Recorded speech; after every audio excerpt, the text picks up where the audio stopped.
Hi, this is Cornelia Ward, and today I'm going to talk about the 5 tips that I would recommend people take. These are tips I actually took when I was making a transition from being employed by somebody else and self-employment. And I'm going to read a little disclaimer here. The recommendations here are based on my own experience as I made career changes in my own life. I include my financial decision-making process, and it was the right path for my unique circumstances. If you're considering making a career transition that affects your personal finances, please seek the advice of a financial professional who can take your specific situation into account and provide appropriate recommendations. The information here is not intended or implied to be a substitute for professional financial advice. All content is for general information purposes only. Okay, so now we can get started on the content. So my story, and I'll talk a little bit about my book at the end. I tell my story in the book. I think of my life purpose, what I'm really meant to do is help other people figure out what they're meant to do, whether that's a career or being with kids full-time or whatever that is. And about 5 years ago, I had been working for other people for about 10 years. I had had a business when I was in my 20s, and then when I was in my 40s, I really started getting progressively sicker and sicker. I was having a lot of issues with anxiety and depression, and a lot of that really had to do with the fact that I wasn't doing what my soul was really calling for me to do. And so that's where the basis for this information comes from. I happen to have a background in financial services, and I've been managing my own money, my personal finances for a long time. So that was a really great basis for what I'm about to tell you and what enabled me to successfully land on my feet. So the 5 steps here are, so the first one is, figure out, this is all before you take the leap. Figure out how you're going to pay the bills when you leave.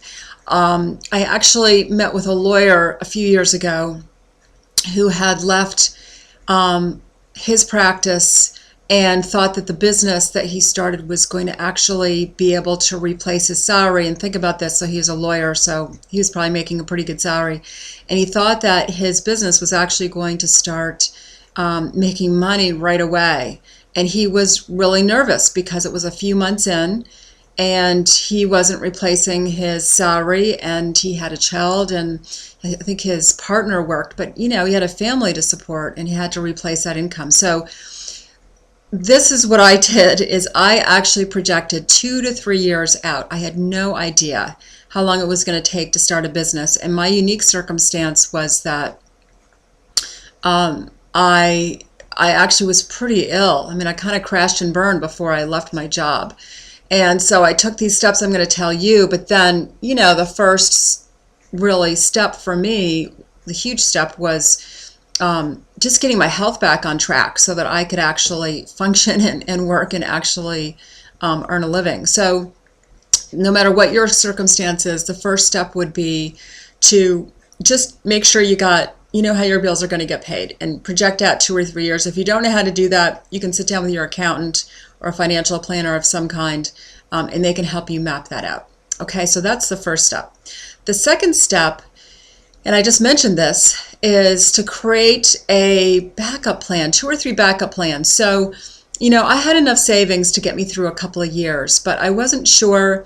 Again, I knew I was going to start my own business. I wasn't really sure where I was headed with that. I wasn't sure when the revenue would start coming in.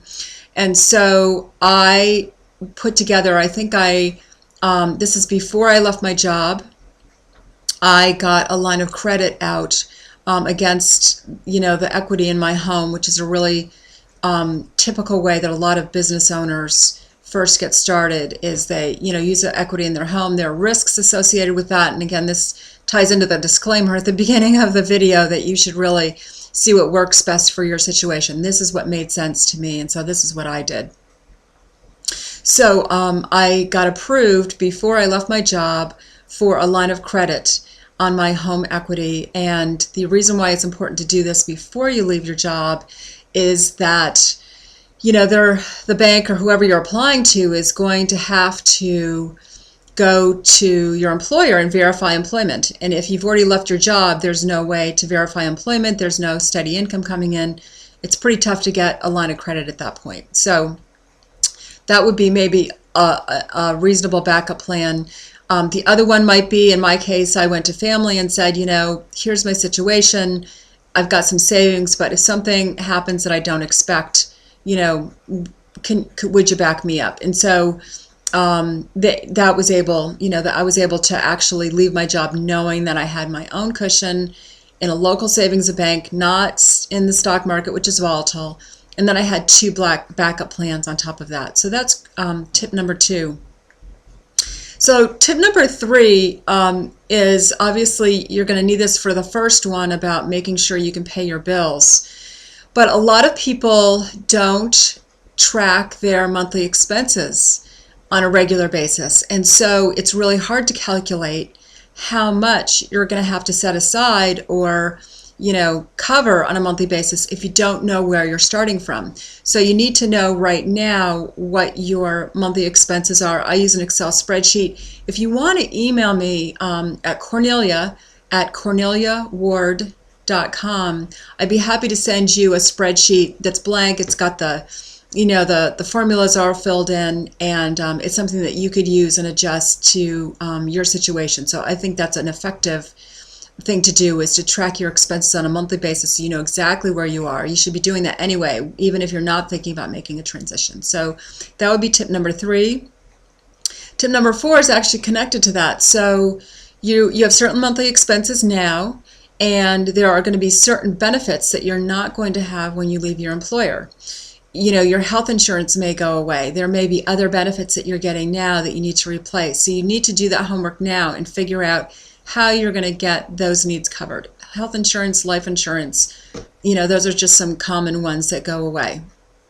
So go back to the tip before, tip number 3, you're probably going to have to add a line item to your monthly expenses if you're going to be picking up costs for your own health insurance, and make sure to include that in your calculation of how much you need going forward, those new monthly expenses. Okay, so that's tip number 4.